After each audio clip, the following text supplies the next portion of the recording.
एक छोटे से गांव में अर्जुन और मीरा रहते थे।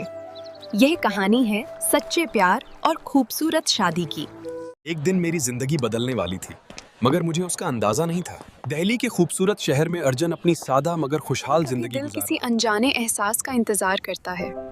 उसी शहर में मीरा नाम की एक खूबसूरत और नरम दिल लड़की रहती थी। अस्सलामुअलैकुम। वालेकुम अस्सलाम।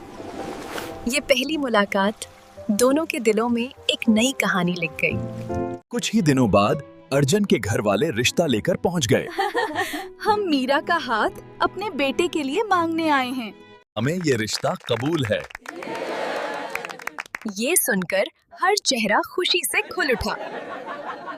जल्दी करो, मेहंदी की रात आने वाली है। घर खुशियों, कहकहों और रंगों से भर गया। मीरा, आज तो बहुत खूबसूरत लग रही हो। मेहंदी की रात हर तरफ खुशियों का समा था। आज अर्जुन की शादी है।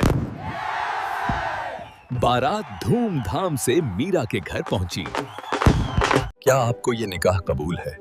कबूल है। ये लम्हा दोनों की जिंदगी का सबसे खूबसूरत लम्हा था। अम्मी, अपना ख्याल रखिएगा। रुखसती के वक्त हर आंख नम थी।